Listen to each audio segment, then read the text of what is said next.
Bruce Lee didn't look human when he moved. His strikes landed before the eye could follow. His power didn't match his size. His body didn't look trained. It looked engineered, like something built not born. People assumed the answer was simple: genetics, talent, a once-in-a-generation gift. But there was no miracle. Bruce Lee was not born superhuman. There was no genetic shortcut, no secret advantage hiding in his DNA. What made him appear unreal was something far more brutal: a relentless training system that dismantled the limits of the human body.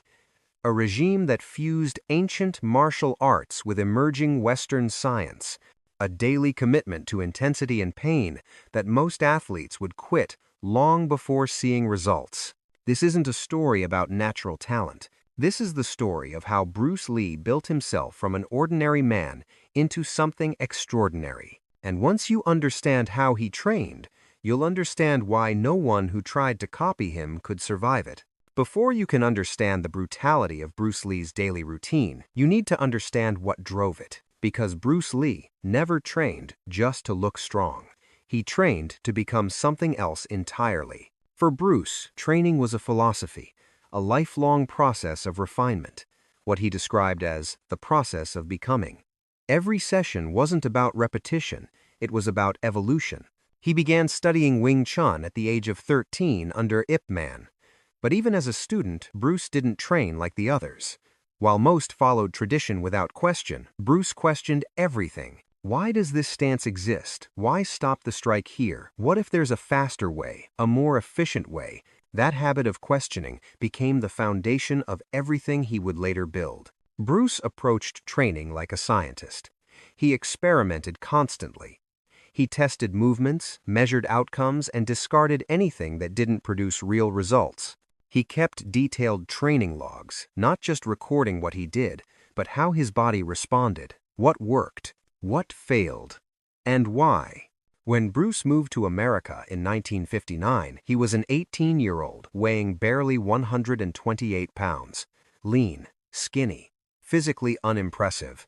What followed over the next decade was one of the most dramatic physical transformations ever recorded. That transformation was guided by three core principles. First, functionality over form. If a movement didn't work in real combat, it was useless, no matter how traditional it looked. Second, constant adaptation. Bruce believed the body adapted quickly, and once it did, progress stopped. So his training never stayed the same for long. Third, maximum intensity. Bruce believed that unless you pushed your body to its absolute limits, you weren't truly training at all. These principles didn't just shape his workouts, they shaped his entire life. And once they were locked in, Bruce Lee's daily routine became something that would break most modern athletes before the day was even half over. Because for Bruce Lee, the real work didn't begin when his body felt fresh. It began when it was already exhausted. By most standards, the day would have already been over. For Bruce Lee, it was just beginning. Bruce trained every single day. 7 days a week, often twice a day, sometimes more. What most athletes would call a complete workout, Bruce treated as preparation. His total training time routinely reached 6, sometimes 12 hours. But this wasn't mindless repetition. Every minute was planned, every session executed with precision. Bruce didn't train to feel accomplished. He trained to feel depleted. His mornings began at 6 o'clock sharp with a 2-mile run. Not a casual jog. Bruce alternated between all-out sprints and steady pacing, forcing his lungs to shift constantly between aerobic and anaerobic stress. He believed unpredictability in training created unpredictability in combat. And in a real fight, unpredictability meant survival. After the run, when most bodies would already be warming down, Bruce shifted into flexibility training. This wasn't relaxation. It was controlled torture. He pushed his joints past their natural limits through weighted stretches, partner-assisted holds, and long isometric positions that forced his muscles to shake under tension. Bruce could hold full splits for up to 30 minutes at a time, not to show flexibility, but to build what he called active range, the ability to strike explosively from extreme positions. He even built a device known as the rack, a crude contraption that forced his legs apart while he continued training other muscle groups. Pain wasn't a side effect, it was part of the process. Once his body was wrung out, Bruce turned inward. For 30 minutes, he sat in silence, meditating, visualizing, rehearsing techniques in his mind until they felt real. He imagined perfect execution, anticipated resistance, solved problems before they existed. Decades later, sports science would confirm what Bruce already knew. Mental rehearsal alone can dramatically improve physical performance. And this was still only the morning. For Bruce Lee, these hours weren't the workout. They were the warm-up, because the real work began in the afternoon when his body was already tired, when weakness had a chance to surface. That's when Bruce pushed himself into territory few athletes have ever reached. When Bruce Lee walked into the weight room in the early 1960 seconds, he was committing heresy. At the time, traditional martial artists believed lifting weights was dangerous. They claimed it made fighters stiff, slow, muscle-bound. Strength training, they said, would destroy speed. Bruce didn't debate them. He proved them wrong. But he didn't train like a bodybuilder. He had no interest in mirror muscles or isolated movements. What Bruce wanted was usable power, strength that traveled through the entire body in one violent chain. He called it power chain training. Instead of isolating muscles, Bruce focused on compound movements that forced his entire body to work as a single unit. Every lift had a purpose. Every movement had to translate into force, speed, and control. One exercise became his signature, the dragon flag. Lying flat on a bench, Bruce raised his entire body until only his shoulders touched the surface. No bend, no momentum, just pure tension. Then he lowered himself slowly, keeping his body perfectly straight. Most people can't do one. Bruce could perform dozens. His squat training was just as punishing. He practiced what he called breathing squats. Heavy weight on his back, 20 repetitions, 3 deep breaths between each rep. The bar stayed loaded for minutes at a time, while his lungs burned and his legs shook. Witnesses recalled his face turning dark as he pushed through the final repetitions, fighting oxygen deprivation with sheer will. Deadlifts were worse. Bruce used a brutal pyramid system, starting light, adding weight, set by set until he reached his maximum.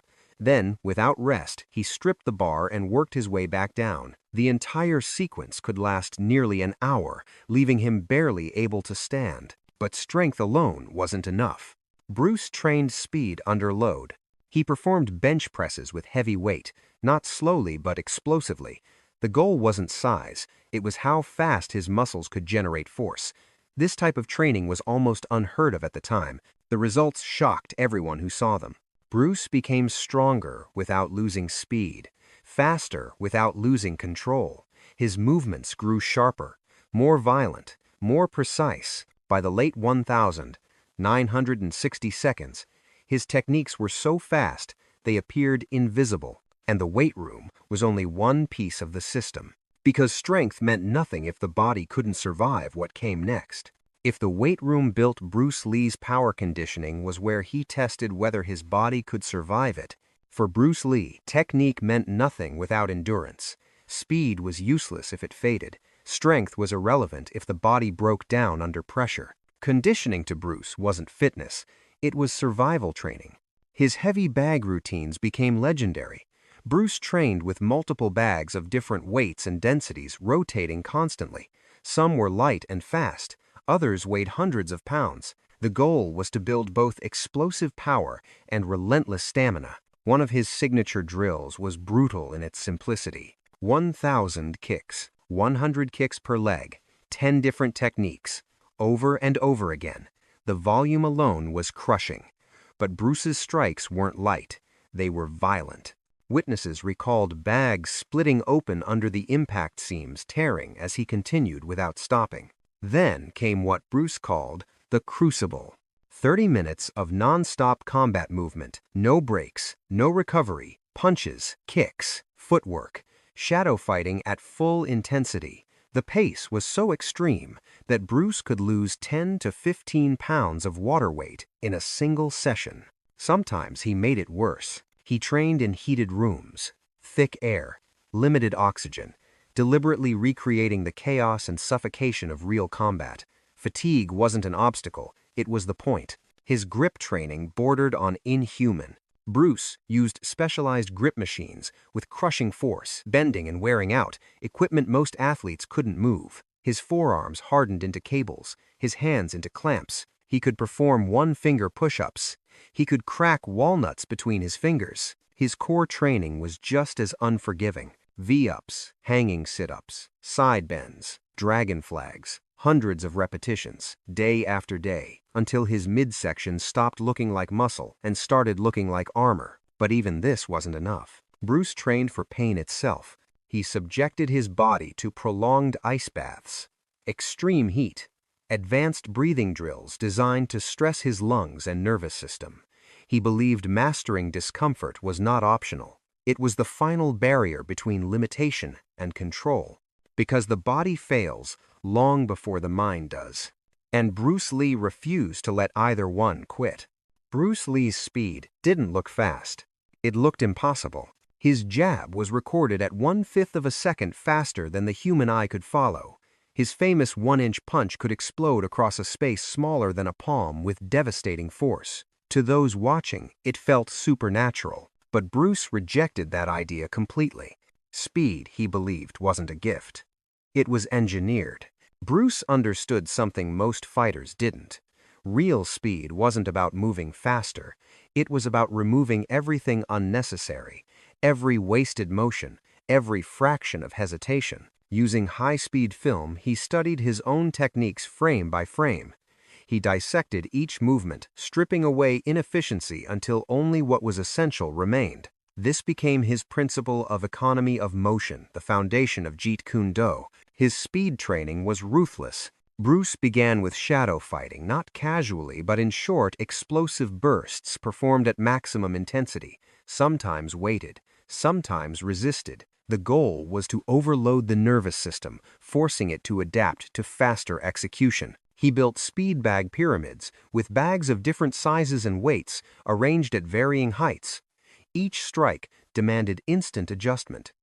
Rhythm changed constantly. Distance shifted without warning.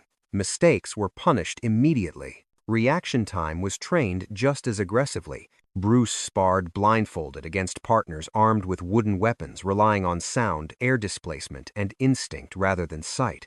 Tests later showed his reflexes at nearly twice the speed of an average human. But his most radical insight wasn't physical, it was emotional. Bruce knew hesitation was the true enemy of speed, so he trained his mind to erase the gap between thought and action. Through meditation and visualization, he learned to strike without pause, his body responding before conscious thought could interfere. Witnesses saw him hit a target and retract his fist before opponents even registered movement.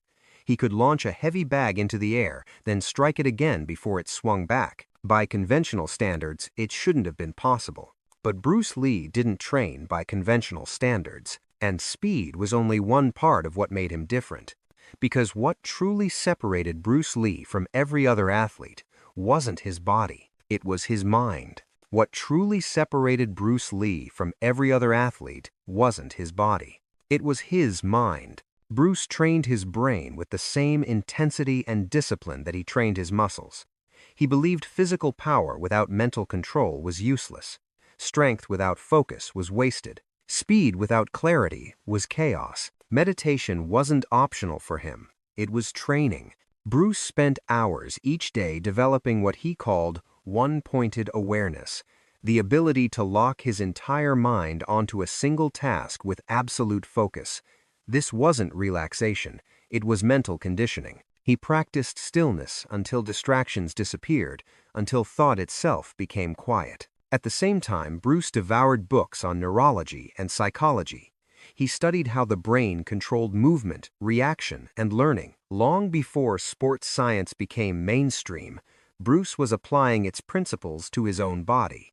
Visualization became one of his most powerful tools. Before attempting a new technique, Bruce would rehearse it mentally hundreds of times. He imagined every angle, every contraction, every possible variation. By the time he physically performed the movement, his nervous system had already learned it. Pain was treated the same way. Bruce understood that pain was as much mental as it was physical. He trained himself to control his response to discomfort, pushing through sessions that would overwhelm most athletes while maintaining perfect form and focus. Fear, too, became fuel. Instead of avoiding it, Bruce deliberately placed himself in intimidating situations, facing larger opponents, performing dangerous stunts, training under extreme conditions. Adrenaline wasn't something to escape, it was something to harness. The results were undeniable. Bruce could regulate his breathing at will, slow his heart rate, maintain total control even under extreme physical stress. His focus never wavered even when his body was nearing collapse. But this level of control came at a cost. Because the deeper Bruce pushed into mastery, the closer he moved toward a breaking point few humans ever reach. And by the early 1970 seconds, the strain was becoming impossible to ignore. By the early 1970 seconds, Bruce Lee had pushed his body into territory few humans had ever reached. His body fat dropped to extreme levels. His resting heart rate slowed dramatically. His strength-to-weight ratio rivaled elite gymnasts, while his speed exceeded that of professional fighters. On paper, it looked like physical perfection. In reality, his body was under siege. Bruce trained relentlessly despite chronic back pain caused by a weight training injury he refused to let heal. His metabolism burned so fast that maintaining weight became a constant struggle, even while consuming thousands of calories a day. Friends noticed the change. At 5'7" and barely 135 pounds, Bruce looked almost skeletal. Every vein, every muscle fiber visible beneath his skin. The intensity that built him was now remembering its price. His final training routine in 1972 was the most extreme yet: 6 hours of martial arts practice, 2 hours of weight training, 2 hours of cardiovascular work, 2 hours of flexibility, day after day. Often on just 3 or 4 hours of sleep. Bruce believed rest was negotiable. The warning signs were there, but he ignored them. On July 20th, 1973, Bruce Lee collapsed and died at the age of 32. The official cause was listed as brain edema, but the deeper truth was simpler. He had pushed the human body beyond its sustainable limits. Yet Bruce Lee's legacy is not his death. It's the revolution he created.